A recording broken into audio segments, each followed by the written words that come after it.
مسلسل کوشش کرتے رہے یہاں تک کہ کئی دن گزرنے. یہ چھوٹی بات نہیں ہے, یہ مدینے سے چن کر ختمی مرتبت 1600 افراد 1600 افراد کو لے کر گئے. برابر کتنے دن کوشش کرتے رہے, یہاں تک کہ ختمی مرتبت نے ایک دن جو جملے اپنی زبان سے ارشاد فرمائے, محمد بن اسماعیل بخاری نے صحیح بخاری میں,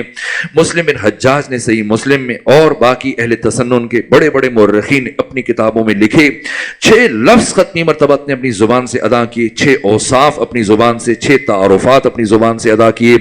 کہ اما واللہ انا, وہ انشاءاللہ کا لفظ استعمال نہیں کیا گیا. ترحال کہ یہ قرآن مجید کی آیت ہے کہ اے رسول جب بھی آپ کسی کام کو کل کے ساتھ مشروط کریں تو آپ انشاءاللہ کا لفظ استعمال کریں.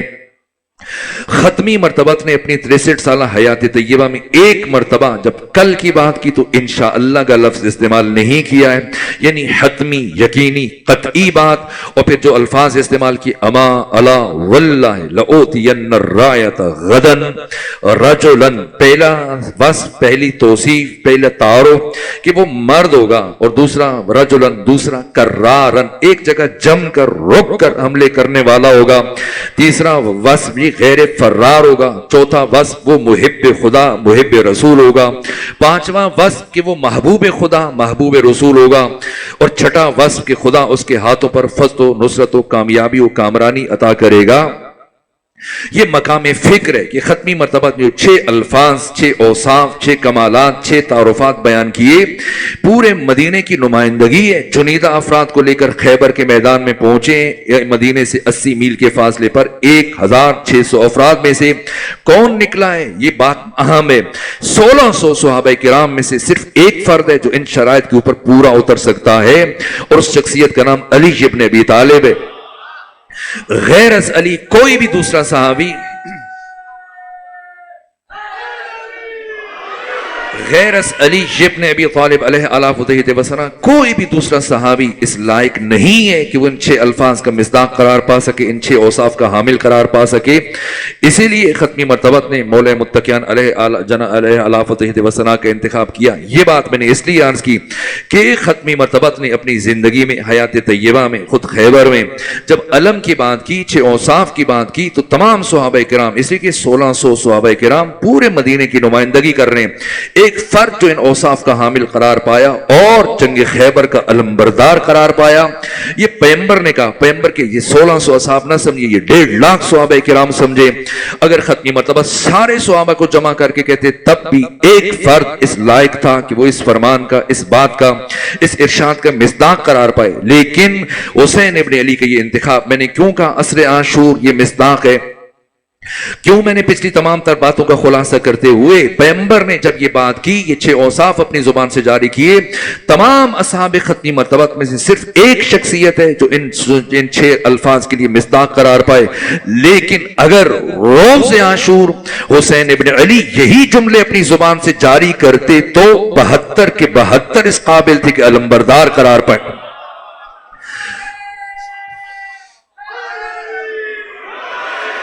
چاہے تو جناب قاسم کو علم دے دیں, چاہے تو جناب علی اکبر کو علم دے دیں, چاہے تو جناب اون جناب محمد کو علم دے دیں, جسے چاہے علم دے کے بھیجیں.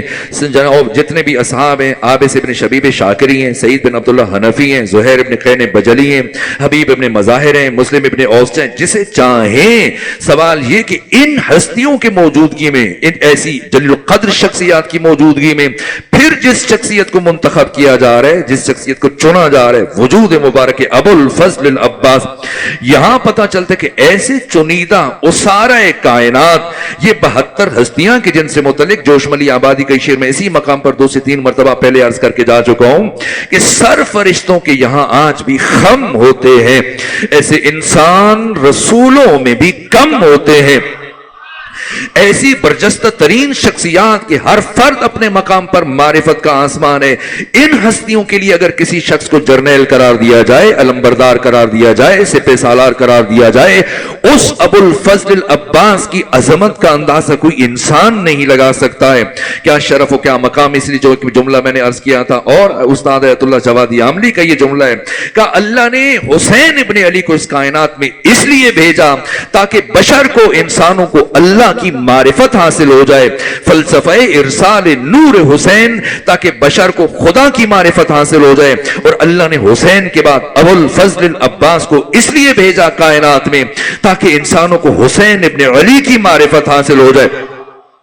یہ وجود مبارک ابو الفضل عباس علیہ آلاف و تحید و سلام ختمی مرتبت نے جب مباہلہ کی، آیت میں تو اطلاق ہے، سورہ مبارک آل عمران آیت نمبر 61 میں خدا نے پورے مسلمانوں کو بالعموم سب کے لئے انفسنا کا لفظ ہے، نساءنا کا لفظ ہے، ابناءنا کا لفظ ہے، اطلاق ہے، پورے مدینے کو دعوت دی جا رہی ہے، تمام مسلمانوں صحابہ کرام کو دعوت دی جا رہی ہے۔ اس اطلاق، عمومیت اور وسعت کے باوجود کتنے افراد نکلے صرف ختمی مرتبت کی صداقت کی گواہی دینے کے لیے، حق تعالی کی وحدانیت توحید کی گواہی دینے کے لیے صرف اور صرف 4 افراد نکلے پیغمبر گرامی اسلام کے ہمراہ۔ اب سمجھنا ہے کربلا کیا ہے، کیوں کربلا مصداق عصر ہے، کیوں کربلا عاشورہ، یہ حسین ابن علی کا انتخاب، غیر معمولی انتخاب کہ ختمی مرتبت ان ہزاروں افراد میں سے جب اعلان کر کے جب حکم خدا کی عمومیت کے ساتھ تو پورے مدینہ سے صرف 4 افراد نکلے، لیکن حسین ابن علی کے 72 اس قابل تھے جسے چاہے مباہلہ کے لیے بھیج دیں۔ بریر بن خزیر حمدانی نے مباہلہ کیا ہے، صرف ایک شخصیت نے مباہلہ کیا، یزید بن سفیان کے سامنے جب آپ نے مباہلہ کیا، لیکن جو شخصیت اٹھے وہ مباہلہ اتنی پاکیزہ ترین ایک جملہ جو آپ نے بیان کیا تھا، یا یہ جو ثانی زہرا کے کلمات ہیں ان 72 سے متعلق، ایک عجیب جملے ہیں کہ ایک کائنات کے پاکیزہ ترین افراد، پاکیزہ ترین نفوس جنہیں ثانی زہرا ایھا الطیبون کا خطاب دیں، یہ کیا سند ہے، یہ اسارہ کائنات ہے۔ اور عصر کا ایک انتخاب، خود یہ امام حسین عصر عاشور یہ ایک ایسا موضوع ہے، کسی بھی شخصیت کو چنا جائے، ایک شخصیت سے متعلق اگر بات کی جائے یہ اسارہ کائنات ہے۔ اور اس کے بعد اگر عصر کا ایک مصداق عصر ظہور امام زمانہ، وقت نہیں ہے، ایک جملہ جو کبھی عرض کیا تھا دوبارہ تکرار کروں، اس قابل ہے کہ اس کا تکرار کیا جائے، یہ میرا جملہ نہیں، آیت اللہ وحید خراسانی کا جملہ ہے۔ 10 احادیث کو امام زمانہ کے تعارف میں ذکر کرنے کے بعد اختتام پر یہ جملہ کہا، آیت اللہ وحید خراسانی نے یوسف زہرا منجی عالم بشریت آقا امام زمانہ سے متعلق کہا کہ اگر آدم سے لے کر محمد تک اور علی ابن ابی طالب سے لے کر امام حسن عسکری علیہ السلام تک نبوت، رسالت، عصمت، طہارت،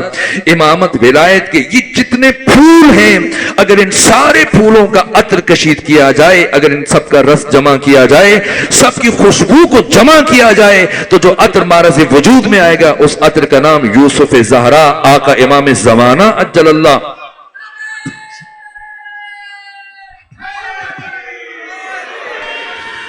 خاتم الاولیاء، اللہم صلی اللہ خاتم الاولیاء، خاتم الائمہ، خاتم المعصومین، وہ آقا امام زمانہ، اور خود جو آپ کا انتخاب ہے کنہیں چنیں گے، کنہیں منتخب کریں گے، یہاں تک کہ اہل تسنن کی کتابیں چھلک رہی ہیں، یہاں تک کہ آپ کتاب الولایہ دیکھ لیجئے جو جناب طبری نے لکھی، 2 جلدوں میں سے پہلی جلد میں دیکھ لیجئے، حتیٰ کن شخصیات کا ایک مرتبہ پھر جیسے آقا امام حسین نے، یہ نقش ثانی ہے کربلا کا، عصر ظہور امام زمانہ، عصر عاشور حسینی کا نقش ثانی ہے، دوبارہ اس وسعت کے ساتھ وہ اس کائنات میں دوبارہ سے اپنے زمانے کا حسین کن افراد کو جمع کریں گے، وہ رجعت کا عقیدہ کیا ہے، اور عقیدہ رجعت سے متعلق خود یہ اجماعی عقیدہ ہے، علماء اہل تسنن نے جو لکھا ہے صرف اسی کو بیان کیا جائے، وقت نہیں، میں بس اشارہ کر کے گزر جاؤں، یہاں تک کہ جناب طبری نے جن کی وفات 310 ہجری میں ہوئی، کتاب الولایہ کی پہلی جلد میں وہ فہرست ذکر کی ہے کن کن کو اٹھایا جائے گا کائنات میں سے، یعنی پوری کائنات کا اسارہ، جس طرح سے خود سید الشہداء نے اپنے عصر میں 11 سالوں میں روئے زمین کے شریف ترین، غیور ترین، شجاع ترین، ذمہ دار ترین، بامعرفت ترین، متعہد ترین اور باوفا ترین افراد کو جمع کیا، اور پھر مارکہ کربلا سجایا، بے ہی آقا امام زمانہ اپنے زمانے کے پاکیزہ ترین نفوس کو جمع کریں گے، اور طول تاریخ میں جو افراد ان شرائط کے اوپر پورا اترتے ہوں گے انہیں اٹھایا جائے گا، یہاں تک کہ جو میں طبری کی بات کر رہا تھا جن کی وفات 310 ہجری میں ہوئی، کتاب الولایہ کی پہلی جلد میں ان خواتین تک کے نام ذکر کیے، کئی روایات بیان کی، ان میں سے ایک روایت کی کن 13 خواتین کو جناب حزقیل کی زوجہ کو اٹھایا جائے گا، وہ بھی آقا امام زمانہ کے لشکر میں، اور پھر ان کی ذمہ داریوں کو بیان کیا گیا، یہاں تک کہ رشید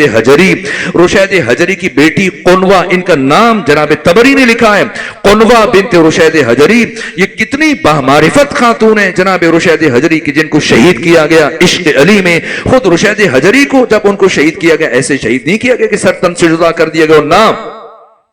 رشید حجری کو حاکم شام کے حکم سے اس بے دردی کے ساتھ شہید کیا گیا، آپ کے ہاتھ کاٹ دیے گئے، آپ کے پاؤں کاٹ دیے گئے، اور پھر یہ کہ اچانک نہ مر جائے، نہ ان کو مرتے ہوئے وقت لگے، اذیت سے گزرے، تو آپ کے ہاتھوں کو بھی رسی سے باندھ دیا گیا، پاؤں کو بھی رسی سے باندھ دیا گیا، ایک ایک قطرہ خون کا رس رہا ہے۔ یہ کتنی تکلیف دہ موت ہے، سمجھنا ہے قنوہ بنت رشید حجری کون ہے، کیوں ان 13 خواتین میں جناب طبری نے ان کا نام بھی روایت میں نقل کیا، الکامل میں ابن اسیر جزری جیسے اہل سنت مورخ نے بھی لکھا، اور اہل سنت کی مورخین نے بھی لکھا، یہ اجماعی روایات ہیں۔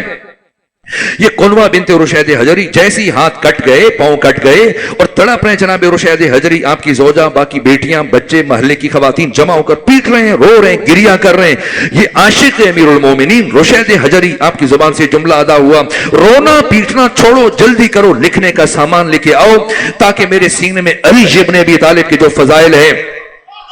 میں بیان کروں، تم ضبط کر لو، محفوظ کر لو، ضائع نہ ہو جائیں، اور تمہارے حافظوں محفوظ ہو جائیں۔ باقی سب میں کسی میں ہمت نہیں پڑ رہی تھی۔ آپ کی بیٹی جناب قنوہ بنت رشید حجری عجیب خاتون تھی، اور ان کی باقی شخصیت کے پہلو خود یہ اٹھیں، اور پھر یہ قلم و دوات لے کے آئیں، اور برابر 3 دن مسلسل لکھتی چلی گئیں، اور 3 دن جب تک زندہ رہے رشید حجری، یہ شامل ہے۔ اسی طرح سے عمار یاسر کی والدہ جناب سمیہ، جو اسلام کی پہلی شہیدہ ہیں،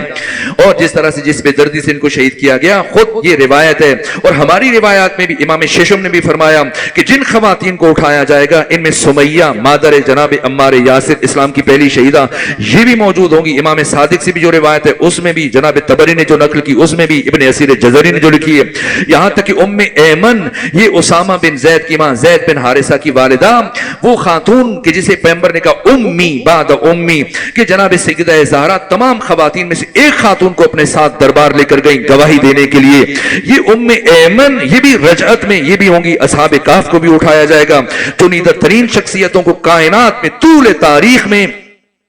کائنات کی شریف ترین، پاکیزہ ترین، ذمہ دار ترین، بامعرفت ترین شخصیات کو پھر سے اٹھایا جائے گا، پھر کربلا سجے گی۔ یہ آقا امام زمانہ، آپ یہ عصر ظہور، یہ مصداق عصر کا والعصر۔ اب جب عصر کہا جائے تو یہ 20 کے 20 معنی، اور آپ دیکھیں اگلی 2 آیتوں میں جو 4 رکن بیان کیے پروردگار نے، اتنا دقیق ربط ہے، اتنا عمیق ربط ہے ان 20 کی 20، جس قسم کے ساتھ آپ کہیں گے، آپ کو یوں محسوس ہوگا، ایسا لگے گا کہ شاید یہی مصداق مراد ہے۔ یہ قرآن مجید کی بلاغت ہے، یہ قرآن مجید کی فصاحت ہے۔ اسی لیے اس سورہ سے متعلق امام شافعی کی یہ جملے ہیں کہ اگر اللہ قرآن مجید کی 6236 آیتوں میں سے کوئی دوسری آیت نہ اتارتا، کوئی دوسرا سورہ نہ اتارتا، اور پروردگار صرف اور صرف سورہ مبارکہ عصر کو نازل کرتا، تب بھی یہ ایک سورہ قیامت تک آنے والے تمام انسانوں کی ہدایت اور سعادت کے لیے کافی تھا۔ یہاں تک کہ علامہ سید محمد حسین طباطبائی،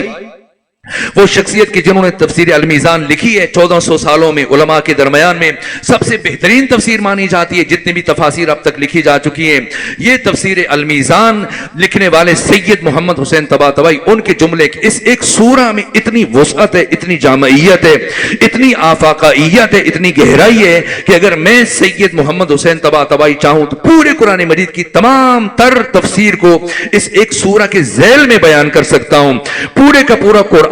تفصیل ہے، اس تفصیل کے اجمال کا نام سورہ مبارکہ عصر ہے۔ حقیقتاً سورہ مبارکہ عصر یہ فہرست ہے، اس فہرست کو اللہ نے پھر قرآن مجید میں باقی مقامات پر کھول کر بیان کیا۔ اگر پورے قرآن کو اسارا کیا جائے، سمیٹا جائے ایک نقطے پر، تو یہ سورہ مبارکہ عصر۔